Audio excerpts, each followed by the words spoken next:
What's up everyone, welcome to Effects Maniac. This is Syed Mahmoud Amiri and welcome to my very first ever tutorial on this channel. I'm glad that after a long time I've been wanting to do this tutorial and unfortunately didn't get the time to do it, so finally we're here. And in this tutorial I'm going to be showing you guys how to create an Iron Man based heads-up display effect, which is of course inspired by Iron Man and those cool robotic movies that you see all the time. So this is the effect that we're going to be creating, so let's take a look.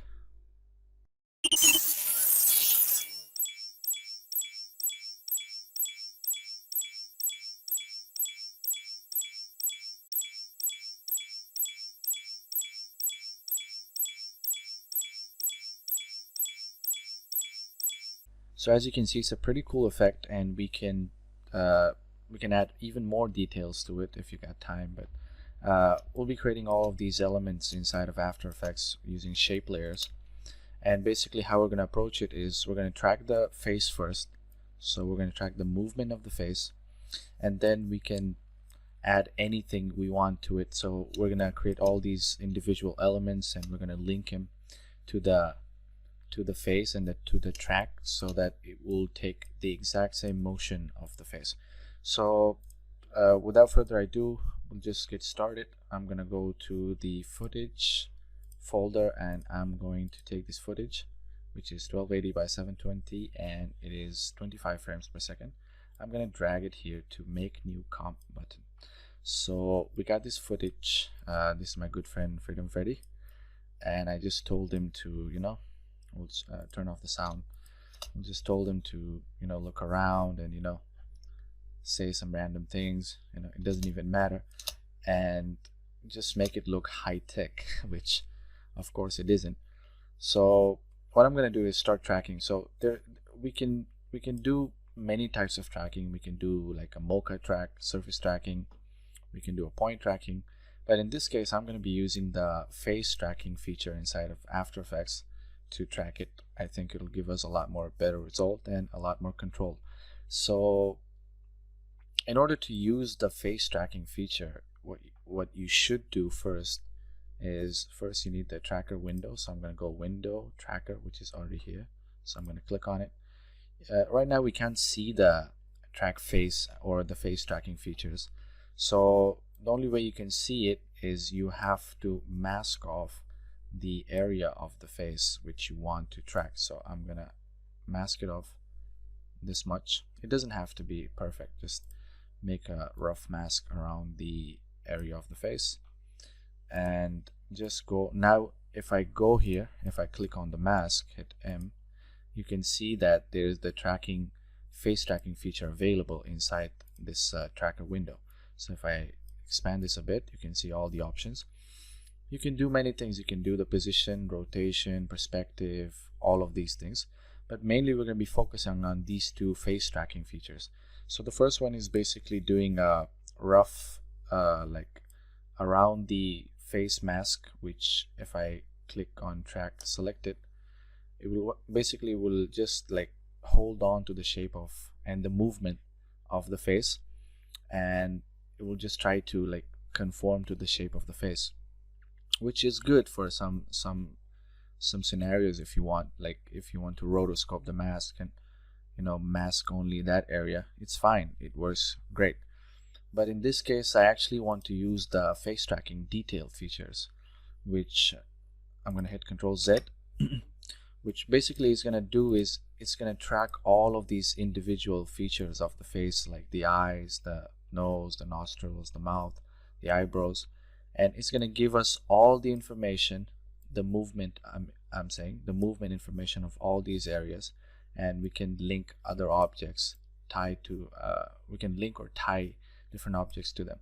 So basically what I'm going to do is select the face tracking feature, detail features, and I'm going to go to the first frame and I'm going to click track forward. So we're going to let it track, and when it's done I'll be back.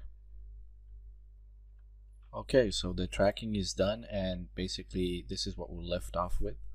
all the features have been tracked, the movement of the face, every single feature of the face, the eye, the eyebrows, the mouth. So, and what we get is an effect called face track points and all those different individual features.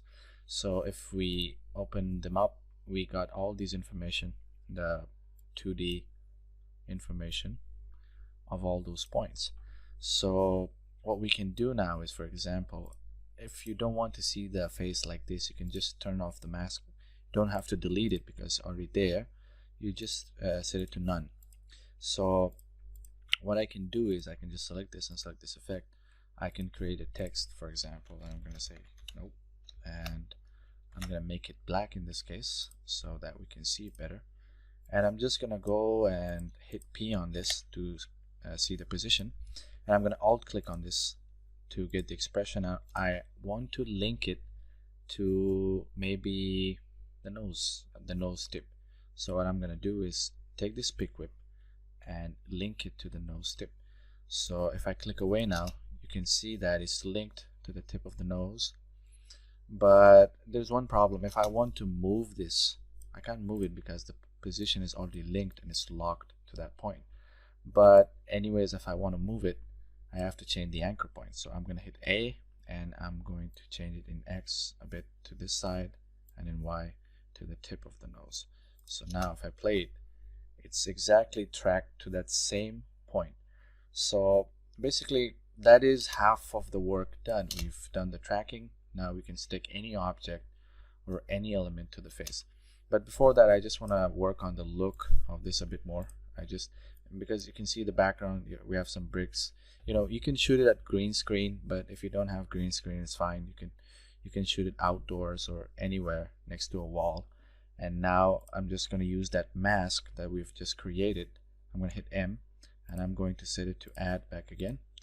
And I'm going to hit F and feather it so that it's not that tight. We can just see a bit of it.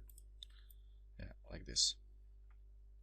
We can just adjust this as needed, but anyways, it won't be visible that much once we add all those elements. So then I'm going to select this footage, and I'm going to go effect, color correction, and I'm going to go curves, and we'll just give it kind of a cinematic look. So what I'm going to do is turn the red channel down and the blue up. I will increase the blue in the shadows a bit, something like this. And we may also want to desaturate, take some color out of the footage. So what I'm going to do is I'm going to go to effect, color correction, tint, which you cannot see. If you don't find it, you can just go to the effects and presets, let it load, and type tint, color correction tint, and apply it. And I just want to make it like 25%. So that it's not that much, but still we got some color correction, so it's look good.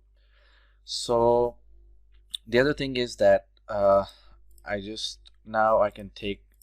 already pre-rendered some of these elements that we're going to be creating. So we got this shape 1, which is this, and HUD 2, which is basically the sound system, and the HUD 3, which is the grid system. So you can create as many as you want once you know the technique how to create it. It just needs a bit of creativity and time, and that's it. So if you want to take some idea for these type of things, I mean, you can be creative, but you can also take some ideas from the internet. So for example, if I go to Google heads-up display HUD elements, and I'm gonna go to images, you can see that there are tons and tons of these sort of elements that you can take and you can use as an inspiration, and you can build off of them. But the basic idea is the same. Once you know how to create some of these elements, it's going to be very easy to just use that knowledge and create anything you want. You just need to know the basics, the shapes, and some of the effects in the shapes, and then you'll be easily able to create these elements. So I'm going to show you guys some of the things that I've created, and we'll see. So let's get started. First I'm gonna go and build this shape, which you can see. The one thing is that we're not gonna be creating the whole thing because it's gonna need a lot of time, and if you guys want to, like, I can make a specific tutorial on how to create these heads-up display elements, all of them. But I'm only gonna show you guys some of the big things and some of the important steps of creating these, because otherwise the tutorial will be too long. So and anyways, I'll be including these shapes for download in the description so that you guys can download and use them. So we're going to start by making this one. So I'm just going to create a new composition, which is going to be 1280 by 720, and I'm going to create a new solid, or actually we don't need a solid, we're just going to be using the shape layers. So the one thing is, I'm just going to take the ellipse tool and hold down Alt, Control and Shift to create a perfect circle from the center. And I don't want the fill, so I'm just going to click on the fill and set it to no fill. And I'm going to click on the stroke color and I'll set it to white, because mostly all of the elements will be white and we can color correct them later. So I'm just going to set this to maybe 5 or 10, this much.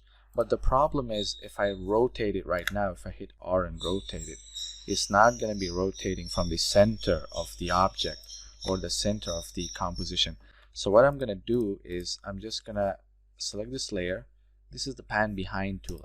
Either I can take it and like guess where the center of the object is, or I can use a really cool feature inside of After Effects, which is, if you go to the layer menu and you go to transform, there's center in view. There's a center in view, which is going to center it to the composition, and there is the center anchor point in layer content, which is going to basically set the anchor point to the exact center of the object. So now if I hit R, it's going to be rotating from the exact same point. And if I go to the title action save, you can see that it's not in center. So what I can do is, I can hit Control Home, which is basically this option, center in view, and it's going to make it exactly to the center of the composition. So that's very useful. So I'm just going to shut this off. So as you can see, each and every one of these animate. So we're just going to create the animation later. I'm just going to build the basic shape. So what I'm going to do is make this a bit thin, set the stroke to 5, and I'm going to scale it up as maybe 125, and I'm going to Control D this one and make it small. Hit S and make it small, like this much.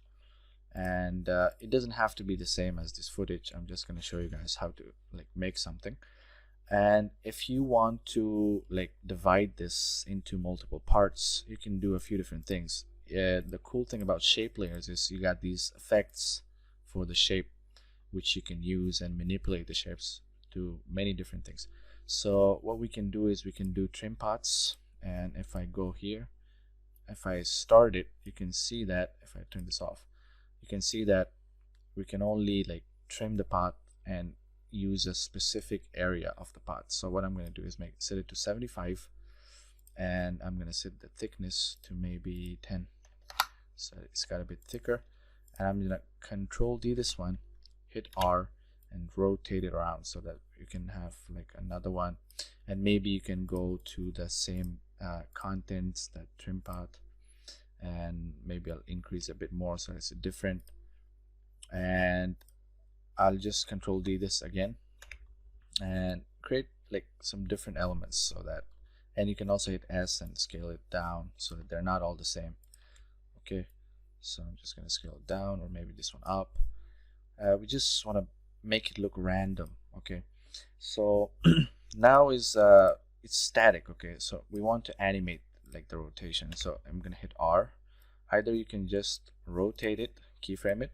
In this case, I'm going to be using an expression, which is the wiggle expression. So I'm going to hit Alt and click, and I'm going to type in wiggle and parentheses, and we're going to say like four times a second move like 60 degrees, close parentheses. So what it's going to do is, it's going to create a random motion, random rotation 4 times a second and exactly 60 degrees. So if I play this now, you can see that it goes like only, it's limited to 60 degrees only. So you can increase this maybe like 160, and you can see that it goes around. And if you don't want it to be fast, just decrease this value, maybe like make it 1 times. So now it's gonna go this much only, like that. We can copy the same expression, Control C and hit R, Alt click on this, and Control V paste it, so that all of the different elements have this random sort of motion. And even this one, even though we don't see it, so it's not necessary. For this layer, I'm gonna hit R and Alt click and paste the same thing. You can change the values, but for now I think it's fine. And that's it for the outer shapes. And for these inner shapes, what you can do, if I want to create this sort of rectangular type repeated objects, we can do different things. There are actually 2 different ways to create it. I'm going to show you the easy one with shape layers. So I'm going to create a rectangle tool, and I am going to make it like this much only. And for this, I want the fill to be white, and I don't want the stroke. So I'm going to click on the stroke, and I'm going to make it none. And I'll move it up so that it matches like however I want it to, and I can scale it down also, maybe this much. And what I'm gonna do is see if the anchor point is in the center. So I'm gonna set the title action if, which it is. I can hit R and rotate it. You can see that it rotates perfectly around that point. So what I'm gonna do now is that I'm just gonna go into the content of this shape layer, which is gonna be the rectangle. And I'm gonna go add a repeater, which basically it's gonna do is it's gonna repeat the shape over and over again. So I'm gonna go to the repeater 1, and how many copies you want? We want like 12 copies. And I'm going to go to the composite, the transform of the repeater, and I'm just gonna set the position to 0, which is gonna set them all in one single point, but we can rotate it also. So if we set the rotation to 30, you can see that we're getting like a perfect circular repetition of these elements. You can increase them, of course, but then you need to change the rotation to get a perfect look. Okay, so that's it. To make it exactly this, like an exact circle type, what you can do is divide your a number of copies by 360, and whatever that value is, you're going to set the rotation to that value. So we have now 35. So if I bring the calculator, it's 35 divided by 360. I mean 360 divided by 35, I'm sorry, and that is 10.2. So if I set this to 10, you can see that we get a perfect circle of these elements, 10.2 actually. So now it's perfect. They're equally distanced between each other. So now if I manipulate this one shape, if I turn the mask on, go to the shape layers and take this, or I can go to the rectangle and I can go to here, take this size down. You can see that all those elements conform to that one, because that is simply repeating all that elements. So I'm going to make it something like this. So that's it. And I just need now to scale these down, maybe this much. And you can see that they all sort of move around and do those things. And the other thing is that we can, I've already shown you guys how to create this, so you can use it to create all of the other elements. And the thing about this earth is that I've used footage, which is basically this world map, and I've put in a new composition, and you can search it in Google. You know, there's I believe earth map, and you can go for black and white. So there you can get this map, and when I create a composition out of this, I can just apply the CC sphere effect and make a CC sphere out of it. But the thing I want is that I wanted to give this type of a look to it, which is here actually. It's like this outline look. So what I can do is set it, and I can rotate it. I can just keyframe the rotation, keyframe it, and go to 1 minute, and I'll set it to 3 repetitions like this, or maybe 8 because 1 minute. So something like this. And if you want to get that sort of an outline look, there's an effect called edge, find edges. I'm going to click on that, and I'm just going to invert it. So now you can see that we've created that sort of an outline of the earth, and you can blend it or as you wish, but this is how you create that sort of sphere inside. And you can see that these are all simple elements just combined in different ways to create this element. So the next element that we're going to be taking a look at is this sound system, which there is nothing actually special about. I'm just going to show you guys how to create these waveforms. So we're just going to create new composition. This is going to be the sound system. And I'm going to go to, you need music for this. So I have this music, and if you want to hear it, you can just hit the period key on the numpad. You can hear the audio, and I'm just going to create a new solid, and I'm going to set it to waveform. And there's an effect called audio waveform, or audio spectrum should I say, because there's audio waveform and there's audio spectrum, which are mostly the same, but audio spectrum gives you a lot more control, and it's actually, I prefer using this one. So you can just add the audio layer here. If I expand this a bit, the audio layer, I'm going to set it so now you can see that it's moving with those beats in the music. So I just want it to be in a path. So what I can do is just I can create a ellipse and make sure it's in the center. Control Alt Shift, and I don't want to mask it, so I'm just going to set it to none, and I'm going to go to the path and I'm going to set it to mask 1. So basically now it's moving in a circular sort of motion. And we can adjust some of these settings here. I can increase the frequency bands, and I can use the height, increase the height. And if you only want to see the outside of this effect, you can change the sides also. Side B is the outside, side A is the inside. I just want to set it to side B. Maybe they're a little too much, so I can just decrease the bands. And I can set the softness to 0 because I don't want them to be soft, and I can change the color to white. Okay, so basically this is it. And the other thing is we can also control D this one and maybe scale it up or down depending on what you want, and you can just hit R and rotate it also.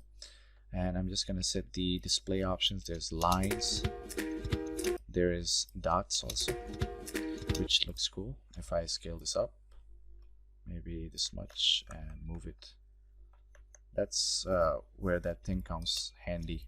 If that anchor point is not in the center, we get these problems. So what I can do is hit Control Home, and even on this one, Control Home, and maybe in this case we just need to move it up a bit, and that's it. And if I play this now, we get these dots, and maybe I should just delete this once because they're dots. Control D, and just set these 2 dots again, and increase the height, the maximum height, so we can see those dots now, those elements. And that's it. And we can create one more of them, which is going to be the lines, and I don't want that much bands, I just want a bit of height. So you can basically play around with these, and you know, create something cool. And go to this again, and basically these are all the same thing. I'm just going to show you guys how I created this text.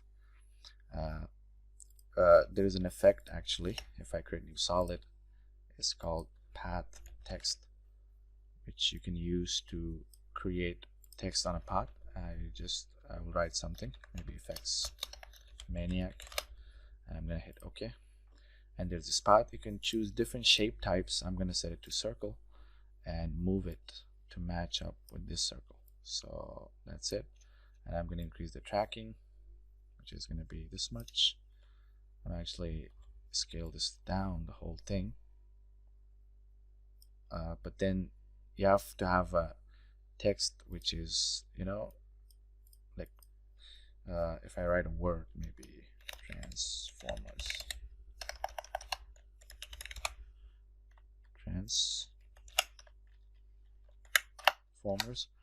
and now you can see that, and now you can just, you know, increase it to create that perfect distance between them, which can be a bit challenging, but it's fine. And yeah, that's how you create that text inside. And yeah, that is the thing for this one.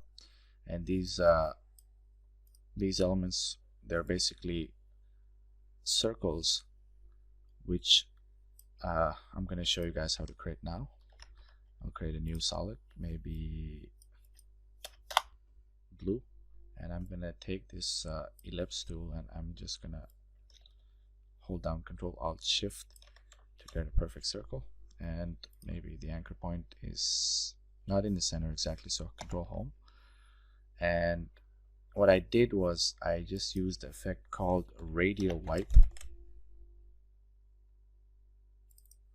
and if I use this effect, what it's going to do is, if I increase the transition completion, it's going to only like wipe off that portion of the layer. Now I can hit R and rotate it like this, maybe alt click and wiggle 2 times a second, maybe 100 degrees.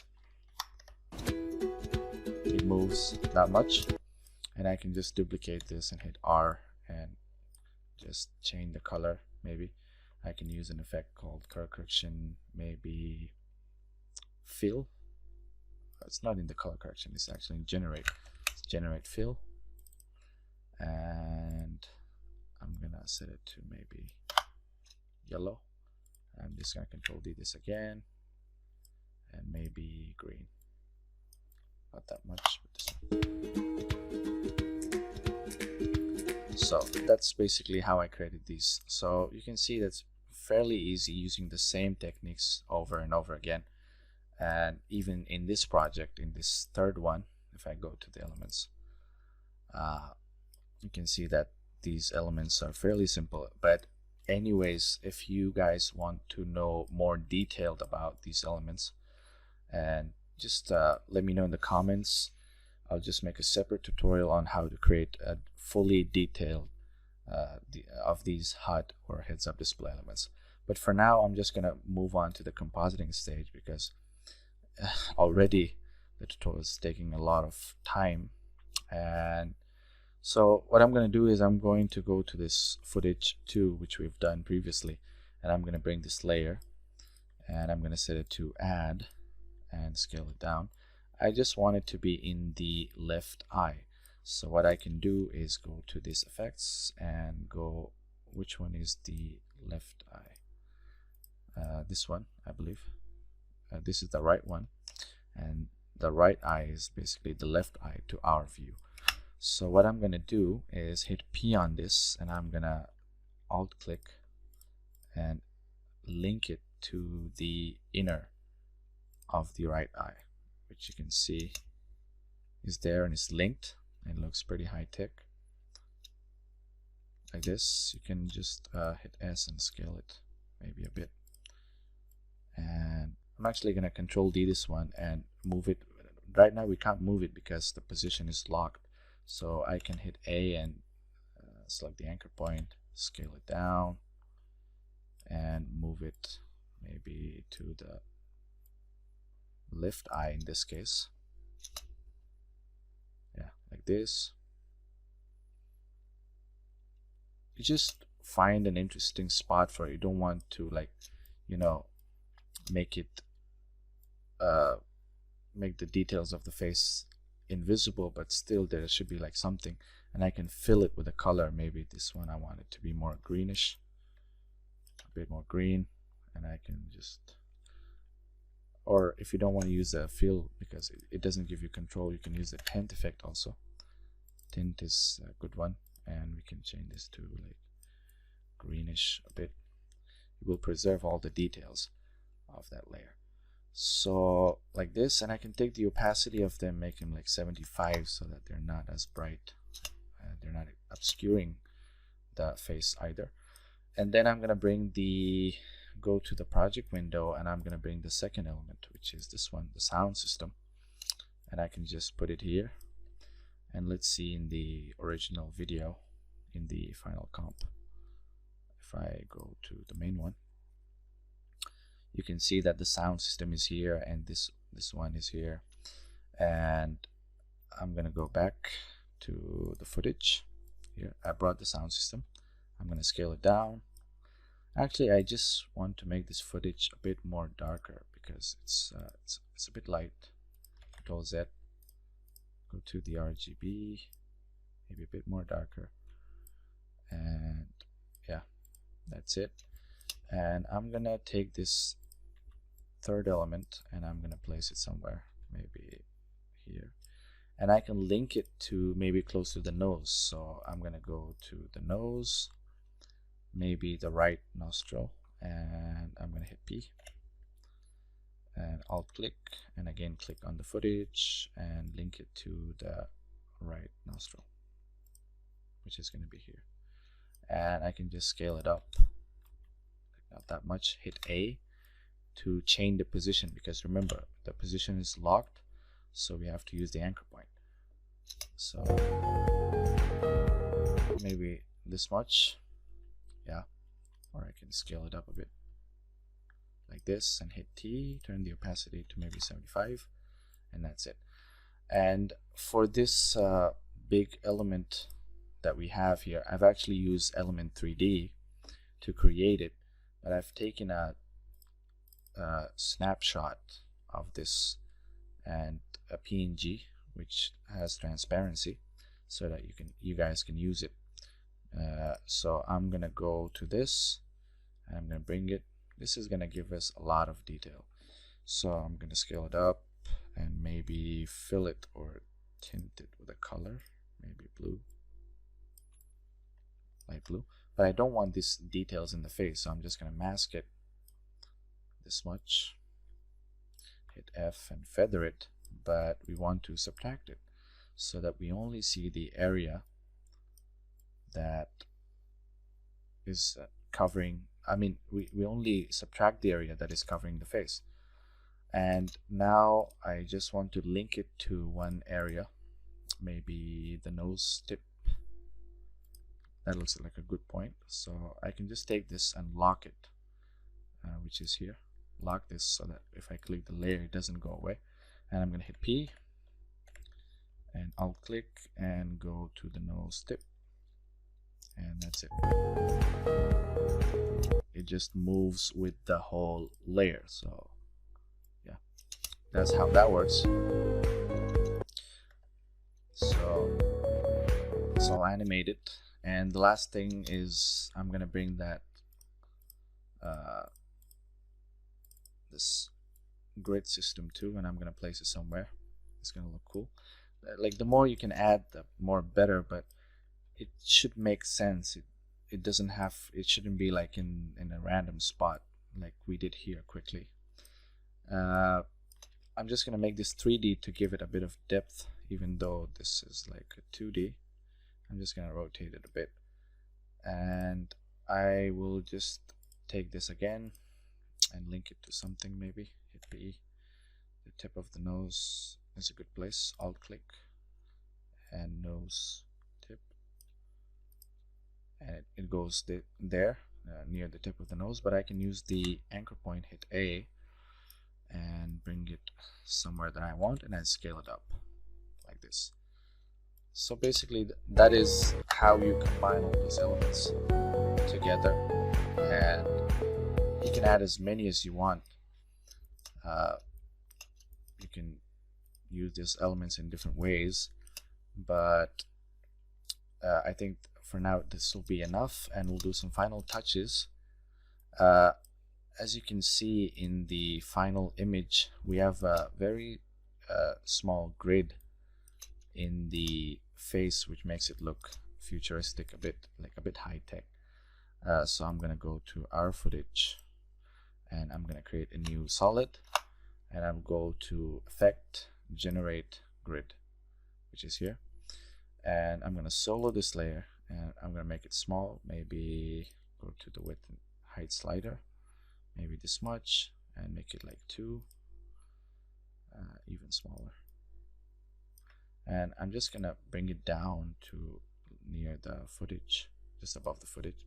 I'm gonna set it to maybe overlay, and I can mask it only to the area of the face.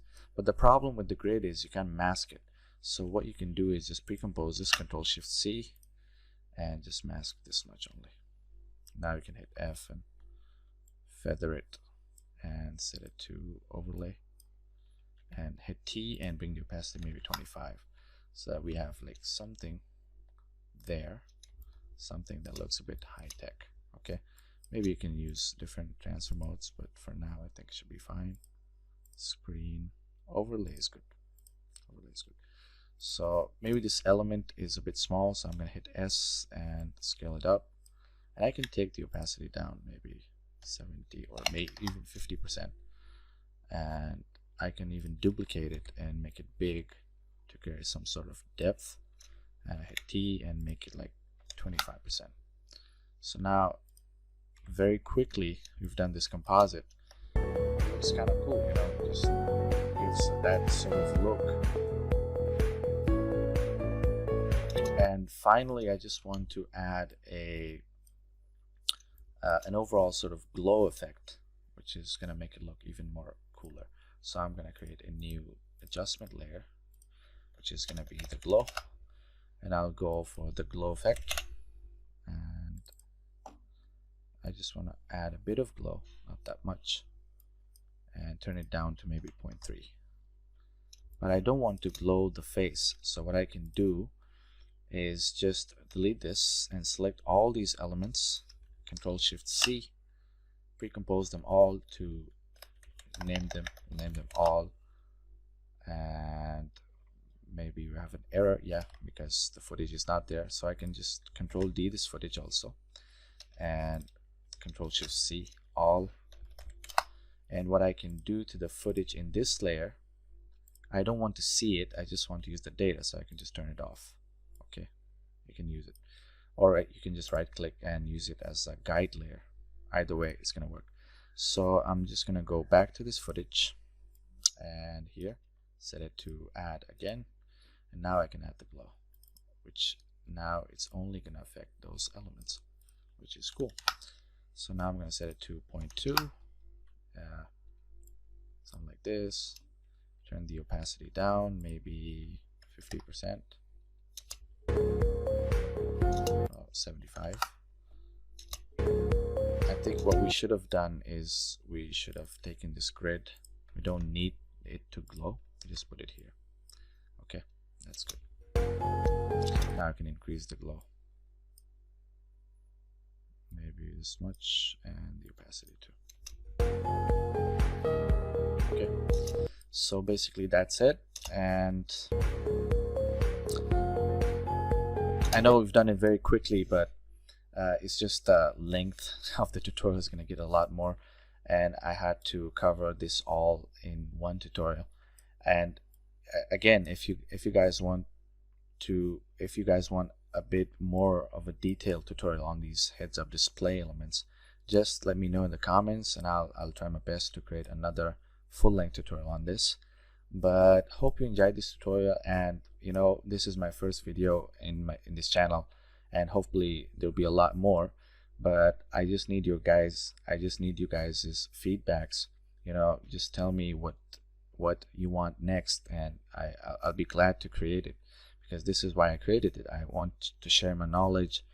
I want basically what I want. This is my passion, and what I create, I want to teach you guys too. So your feedbacks and your comments are crucial to me. So make sure to write them down. And if you like this video, just give it a thumbs up and subscribe to my channel. So hope you guys enjoyed it, and till next time, just enjoy working.